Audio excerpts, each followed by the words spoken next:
The front door clicked shut, the sound of the deadbolt sliding into place echoing the cold finality I felt in my chest. My daughter, Janelle, had just left for a work conference, a last-minute trip that had felt wrong from the moment she announced it. Her kiss on my cheek was as brief and cool as an autumn breeze, her eyes refusing to meet mine.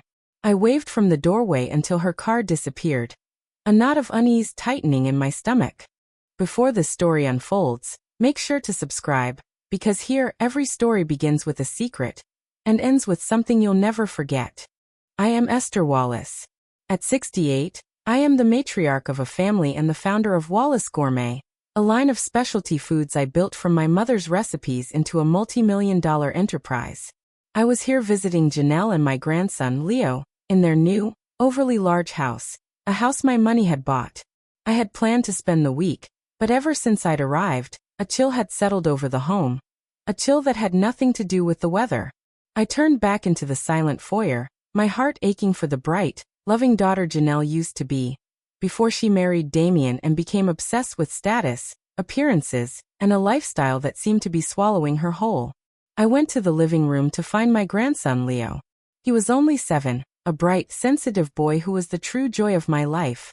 He was sitting on the floor, his small shoulders hunched, his tablet dark in his lap. "Well, my little man," I said, forcing a cheerful tone. "It looks like it's just you and me for a few days. What adventure should we have?" Leo didn't look up. He just shuffled closer, his movements small and fearful. He pressed his face into my side and in a voice so quiet I had to bend down to hear it, my grandson whispered, "Grandma, please don't go back home. Please don't go to your house." A cold shock went through me. "What do you mean, baby? I'm not going home. I'm staying right here with you." He shook his head, his small body trembling. He looked up, his eyes wide with a terror that felt far too old for his years. "No, Grandma. I heard Mom planning something against us. She said once she left, the men would come. She said they would take you to the quiet place, and me to a new school." Believe me, the blood in my veins turned to ice. It was the hook from the blueprint, the moment of cruel truth. But it wasn't overheard by me. It was delivered by my grandson. The word us. He was in danger, too. In that instant, every off feeling from the past few days clicked into place. Janelle's insistence that I bring my important papers to review. Her casual questions about my passwords. Her husband Damien's smug, secretive smiles. They hadn't just been cold, they had been plotting. They saw me as an old, feeble woman, a walking vault to be unlocked. They had underestimated me. And they had definitely underestimated my grandson. "I believe you, Leo," I said, my voice dropping into a calm, steady register that I hadn't used since I'd closed my last major business deal. "And we are not going to let that happen." This was the counterattack. No tears, no panique. Just strategic, decisive action. "Leo," I said, "we're going to play a new game. It's called Operation Adventure. We have to leave, right now, before anyone sees us. Can you be a good soldier and do exactly as I say?" He nodded, his fear instantly replaced by a spark of determination. He trusted me. I went to Janelle's home office. I knew she had a nanny cam. I unplugged the router, cutting off her eyes and ears. I grabbed my purse, my phone, and the spare set of car keys Janelle thought I'd lost. I didn't pack a bag. We had to move fast. We slipped out the back door, through the garden, and into the detached garage. In less than 5 minutes, we were in my car and pulling silently away from the curb. I didn't drive to my home. I didn't drive to a hotel. I drove to the one place I knew we would be safe, the one person I trusted with my life and my legacy. I called Malik Thompson, my estate lawyer and friend for over 30 years. "Malik," I said, my voice tight. "I have Leo. We're on our way to your office. Janelle is making a move. I need you to lock the doors and prepare for war." Malik didn't ask questions. "I'll be waiting. The private entrance is open." We were buzzed into a secure underground garage and took a private elevator straight to his penthouse office. Malik, a tall, imposing man with the kindest eyes I knew, was waiting. He took one look at my face and the terror on Leo's and immediately went into action, getting Leo a hot chocolate and settling him in a back room with his assistant. "Esther, talk to me," he said, as we entered his soundproof conference room. I told him what Leo said. The quiet place. The new school. She's trying to get rid of us, Malik. She must be planning to have me declared incompetent. Malik's face was grim. It's the classic, brutal move. She's the only daughter. She probably thinks no one will question it. He sat down at his computer. If she's planning something official, she would have had to file a petition. Let's look. His fingers flew across the keyboard, his legal access slicing through public records. We waited, the silence in the room as thick as concrete. Suddenly Malik stopped. He let out a low guttural sound. That snake. He turned the monitor to face me. She didn't just plan it, Esther. She did it. She filed an ex parte emergency petition for conservatorship this morning. The hearing is tomorrow at 10 a.m. I was in shock when I saw my name on the court filing. But the real horror was the attached exhibits. There was a signed affidavit from a neurologist, a Dr. Alana Shaw, stating that she had performed a full cognitive assessment on me yesterday and had diagnosed me with advanced, rapid-onset dementia. She declared I was a danger to myself and my assets, and incapable of caring for a minor. It was a complete fabrication. I had never met this woman in my life. Janelle's work trip was a lie. She was never going to a conference. She filed this petition, knowing I would be served at her house, alone and confused. Her plan was to have me ambushed by court officers, dragged to a hearing I didn't understand, and have this fraudulent doctor's report seal my fate. She would have me locked away in a quiet place, and my grandson shipped off, while she and her leech of a husband drained the empire I had spent my life building. For a long moment, I just stared at the screen. The shock was a physical blow, a cold, sharp pain in my chest. But in the heart of that shock, something else crystallized. A cold, hard diamond, pure rage. This wasn't just a betrayal. It was an assassination attempt on my life, my freedom, and my legacy. Janelle hadn't just lied. She had committed perjury. She had conspired with a medical professional to fraudulently imprison me. She thinks I'm senile. I whispered, the words tasting like ash. After everything I've built. She thinks I'm a frail old woman who will just disappear. This is a full-scale assault, Esther, Malik said, his voice a low growl. She's not just trying to control your assets. She's trying to erase you. And she's trying to take Leo, which gives her legal control of his inheritance trust as well. She won't succeed, I said. My voice was no longer the soft, grandmotherly tone I used with Leo. It was the voice of Esther Wallace, the CEO who had faced down hostile boards and predatory competitors. The woman who built Wallace Gourmet from nothing. We have less than 24 hours. We are going to dismantle this, piece by piece. Malik's office became our war room. The clock was our enemy. 10 a.m. tomorrow. First, I said, my mind racing, this Dr. Alana Shaw. I want her. I want to know who she is, where she practices, and what her connection is to my daughter and, more likely, my son-in-law Damien. He's the one I smell all over this. Already on it, Malik said, dialing his phone. He brought in his top private investigator, a man named Kwan, who specialized in financial forensics and uncovering the hidden rot in people's lives. Kwan, I need an overnight deep dive. Dr. Alana Shaw, neurologist. I want her license history, her financials, her debts, any connection to Damien or Janelle Price. I want to know what she had for breakfast. This is a code red. Second, I continued, pacing the office. Janelle and Damien think I'm a fool. They think I don't see them bleeding my company. While Kwan digs, you and I are going to follow the money. This isn't just about controlling my future assets. They're in trouble now. For the next 2 hours, Malik and I tore through the financial records of the trust one had set up for Janelle, the accounts I had given her access to for her business ventures with Damien. It was worse than I thought. It was a bloodbath. He's been siphoning money, Esther, Malik said, his face grim as he pointed to a series of wire transfers. Hundreds of thousands of dollars, moved from Janelle's trust to a shell corporation. Price Innovations LLC. It's a black hole. That's Damien's failed tech startup, I said, the pieces clicking into place. He swore it was profitable. It's not just unprofitable, it's defunct, Malik said, pulling up another record. It's facing 3 lawsuits from investors and an eviction notice. He's been using your money to pay off creditors and maintain their lifestyle. They're broke, Esther. Completely and utterly broke. This was the motive. They were out of cash.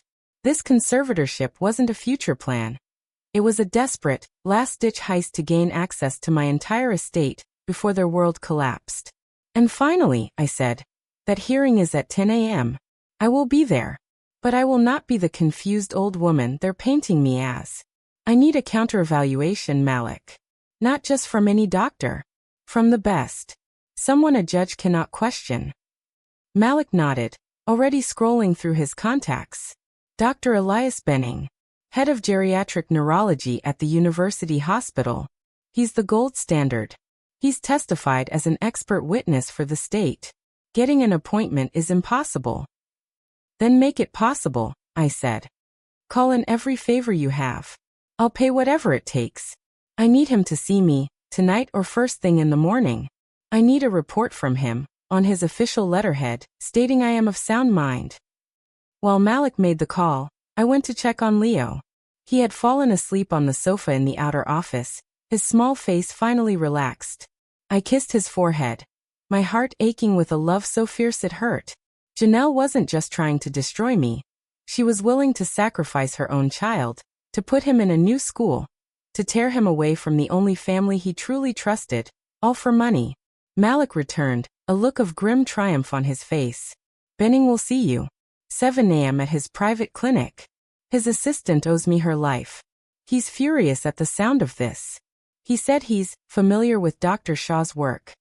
That night, Malik moved us to a secure residence he owned, a high-rise apartment with its own security, where no one would think to look for us. I barely slept. I sat by the window watching the city lights, my mind a steel trap, rehearsing every step of the coming battle. At 4 a.m. my phone buzzed. It was a text from Kwan. Target acquired. Dr. Shah has over $300,000 in personal gambling debts to an offshore casino. The casino's holding company is owned by Damian Price. I smiled. A cold, thin, joyless smile. We had it. The motive. The conspiracy. The smoking gun. Damian hadn't just found a corrupt doctor. He had her in a financial vice. He was paying off her debts in exchange for her signature, her medical license, her soul. At 7 a.m., I sat across from Dr. Benning. He was a kind, sharp-eyed man who put me through a rigorous 2-hour cognitive and neurological exam. He tested my memory, my recall, my executive function, my knowledge of my own complex business affairs. At 9:15 a.m., I walked out of his office with a freshly printed, notarized, 4-page report that stated, in no-nonsense medical terms, that I was not only perfectly competent but possessed a superior-level cognitive function for any age. At 9:45 a.m., Malik and I stood on the steps of the county courthouse. I had not come as a defendant. I had come as a prosecutor. Are you ready, Esther? Malik asked, adjusting his tie. Janelle wanted a show, I said, smoothing the lapels of my sharpest business suit. Let's give her one. We walked in, bypassing the main doors, and headed straight for the judge's chambers. The hearing was about to begin. We didn't go to the public courtroom. Malik, using his long-standing reputation, had requested an immediate, in-camera meeting with the presiding family court judge, Judge Maria Rios, 5 minutes before the hearing was set to begin. He had cited evidence of egregious, criminal fraud upon the court. We were shown into her chambers. Judge Rios, a sharp, no-nonsense woman, looked at the clock, then at us. Mr. Thompson, this is highly irregular. Your client, Mrs. Wallace, is the subject of this petition. She's supposed to be in the courtroom.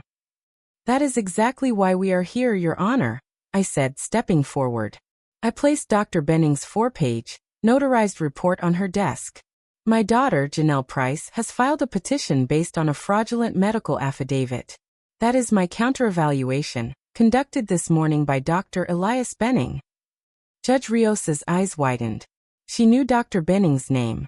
She read the first page, her expression shifting from impatience to shock, and then to a cold, controlled anger.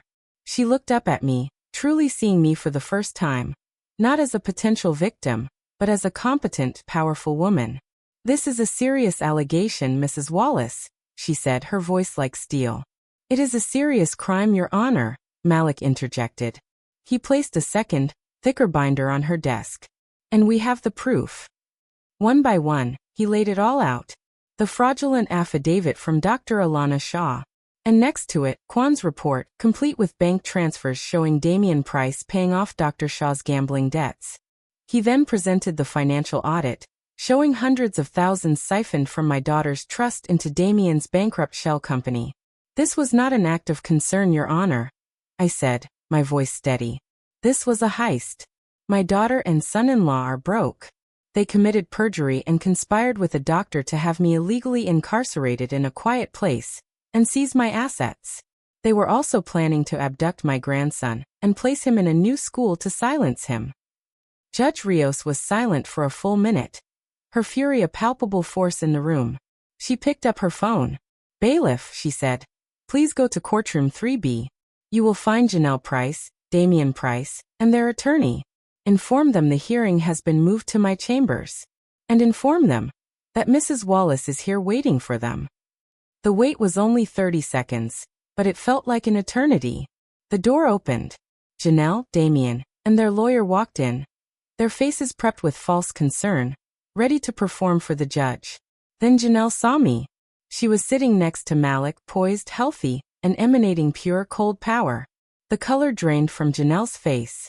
Damian froze, his smug expression crumbling into raw panic. He looked from me to the binders on the judge's desk, and he knew. The trap had failed. "Sit down," Judge Rios commanded. "Your Honor," their lawyer began. "We were not aware. My client, Mrs. Price, is deeply concerned for her mother's well-being." "Be quiet, counselor," Judge Rios snapped. She held up Dr. Shaw's affidavit, then Dr. Benning's. "I have in my hands 2 reports. One from a doctor with $300,000 in gambling debts, paid by Mr. Price. The other from the head of neurology at the university hospital. Which one do you think I'm going to believe?" Damian lunged forward. "This is insane. You can't prove." "I can," I said, my voice cutting through his panic. "I looked at my daughter, the child I had raised, loved, and supported. I believed in you, Janelle. I gave you everything. And you, in your greed, you tried to bury me. You were willing to throw away your son. You were willing to let your husband destroy a doctor's life. All for money. You old witch." Janelle shrieked, her mask of sophistication gone, revealing the rotten, greedy child beneath. "It's my money. It was always supposed to be mine." "It was never yours," I said, my voice quiet but final. "It was my legacy, and you will never touch 1 cent of it again." "That is quite enough," Judge Rios declared. She struck her gavel on her desk, a sharp, cracking sound. "The petition for conservatorship is dismissed, with extreme prejudice. But we are far from done here." She picked up her phone again. "Bailiff, I need 2 officers in my chambers immediately. And please call the district attorney's office. I am referring this for criminal investigation. We have conspiracy, felony elder financial abuse, perjury, and medical fraud." Janelle and Damian were arrested right there in the judge's chambers, their pleas and curses echoing off the polished wood walls. It was a quiet, clinical, and utterly devastating end. There was no public trial, just a simple, private execution of justice. Dr. Shaw was arrested an hour later at her clinic. My victory was complete. That afternoon, I revised my entire estate. Janelle was disinherited, completely and irrevocably. Every asset, every share of Wallace Gourmet, every cent, was placed into a new, ironclad trust. The sole beneficiary would be my grandson, Leo, upon his 25th birthday. And I wasn't finished. I took the millions that Janelle and Damian had tried to steal, and I used it to create the Leo Fund, a powerful foundation providing free legal services to elders and children caught in conservatorship abuse and custody battles. My daughter tried to use the law to destroy me, so I used my legacy to create a legal shield for all the other Esthers and Leos out there. I found my new purpose, not just as a businesswoman, but as a protector. And as for Leo, he never had to go to a new school. He came home with me, and we started our new adventure, together.